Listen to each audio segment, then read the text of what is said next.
First and foremost, I want to give all praise, honor, and glory to Yahweh Bashem, Yahushai Bashem, Akakudash. Yahweh is who this world ignorantly calls God. Yahushai is who this world ignorantly calls Jesus. Bahashem means in the name, Rakah means spirit, and Kodash means holy. And that's all in the Paleo Hebrew. Also, give double honors to the elder bishops and apostles of Great Millstone that taught me this truth. In today's video, I wanted to go into how hyperinflation, famine, is coming. Okay, so this video is inspired by this news article right here. It says oil extends slide as investors assess Trump comments on Iran war, Strait of Hormuz. And it says oil prices plunged as much as 10% after U.S. President Donald Trump warned Iran against blocking the Strait of Hormuz. Earlier on Monday, Trump signaled the conflict with Iran could end very soon. Okay, and the second part of that key point is completely false. Okay, because if I were to just go back, to when I searched up news, okay, here it is. CNN says 58 minutes ago, Trump gives conflicting answers on how long the Iran war will last. And he's gone to the point of saying that this war will go on for as long as it needs to go on because America and Israel are getting whooped. Okay, Iran is whooping them. Okay, it's totally devastating them to a point that they didn't even think was possible. So that's why you don't see a lot of news coverage going into, the attacks on Israel, okay, on the American bases. You don't see a lot of video coverage on it because they are getting destroyed. So, this is one thing, the scriptures talk about, we are not ignorant of Satan's devices. Okay, we understand that one of these, the devices of these devils, these elites, is the media. Okay, they control everything that you see to ultimately make you believe a certain narrative. But the point, it says that, oil plunged a 10%. Right, and this goes into the economic turmoil, right, and hyperinflation. So, what is hyperinflation? Let's first search that up. Hyperinflation. It says an extreme, rapid, and uncontrollable economic event, generally defined as prices rising by more than 50% per month. It is primarily caused by massive increases in the money supply, usually through central bank printing to cover government budget deficits, and often results in currency devaluation, wiped out savings, and severe social instability.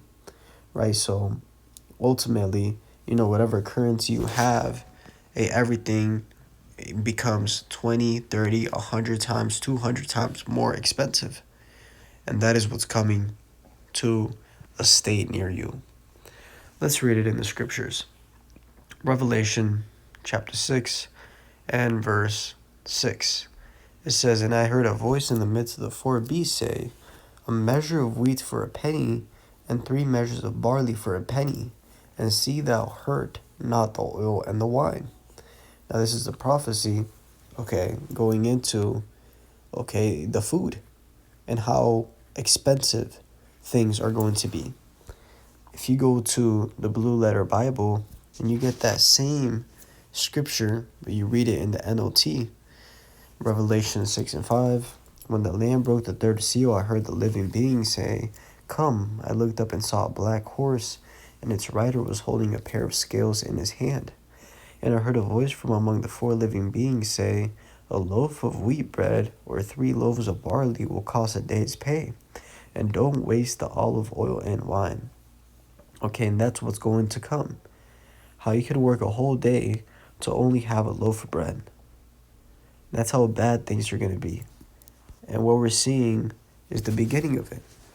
Okay, slowly but surely, whether it's through the Iran war, whether it's through a black swan event, somehow, some way, we are going to see how things get crazy expensive. Like right here, look at this. Iran sends out suspected operational trigger to activate sleeper cells abroad after Khamenei's death, U.S. officials warned. right? So, a sleeper cells in America. The Iran sent out a possible operational trigger to activate sleeper asset abroad after the war which America and Israel began, according to an encrypted message intercepted by the U.S. The coded signal was sent out following the death of Iranian Supreme Leader Ali Khamenei on February 28th, with the message appearing to hold instructions for covert operatives or sleeper assets. ABC News reported, citing a federal alert sent to law enforcement agencies. The message could be intended to activate or provide instructions to preposition sleeper assets operating outside the original country that are alert warned. And if you don't know what a sleeper cell is, it is a essentially person that is infiltrated in a country by another nation waiting there to commit some type of T attack. Okay? So,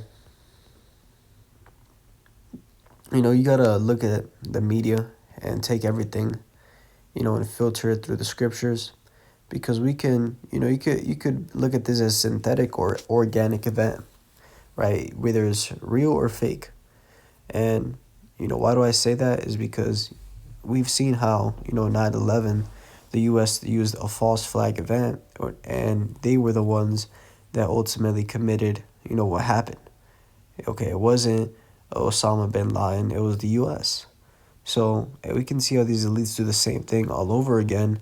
Ultimately, make a false flag event, point it at Iran, and in order to go even harder, over there.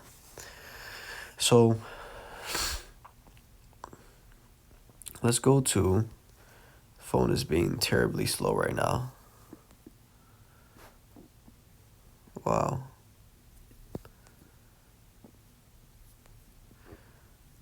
Yeah, give me a second. Okay, I think we're back now. So let's go now to 2nd Ezra chapter 15, I believe.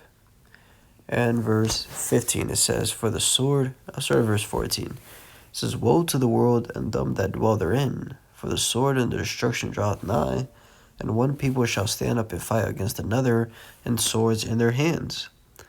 For there shall be sedition among men, and invading one another. They shall not regard their kings nor princes, and the course of their actions shall stand in their power. Right, so people are going to be coming against the government. That is what sedition is. They're not going to care what the higher ups say. Okay, they're going to do whatever they want to do. The course of their actions shall be in their power. Okay, survival of the fittest. That's what this world is soon going to come to. To survive. It says, and a man shall desire to go into a city and shall not be able. Right, so we're going to see how martial law turns up. Okay, military checkpoints, lockdowns. Okay, you're not going to be able to do what you do today, with your regular freedoms of just going anywhere. Everything is going to be censored, limited, and controlled. It says, for because of their pride, the city shall be troubled, the houses shall be destroyed, and men shall be afraid.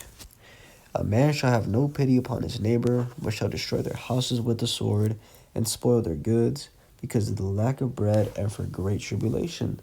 Okay, so it gives you a little context, a little eyesight as to the reasoning as to, why people are going to be bugging out. You go in neighbor against neighbor. Okay, coming into your house, taking what you got because of the lack of bread. Okay, no food. No food is going to make these people really act out. And for great tribulation, right? Hard times.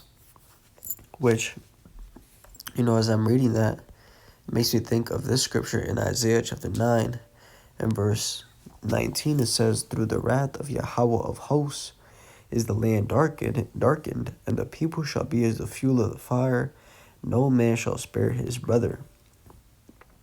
And he shall snatch on the right hand and be hungry, and he shall eat on the left hand, and they shall not be satisfied. They shall eat every man the flesh of his own arm. Right? So, these people are going to get so bad, where they're going to be committing cannibalism, eating other people. And so bad that they're going to eat themselves. And that just shows you the demons that the Lord has on these people, that they'd rather eat themselves than to die.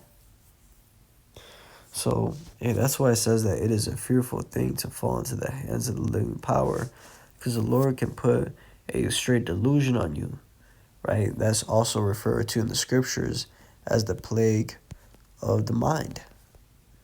The plague of the heart, which the heart goes into the mind.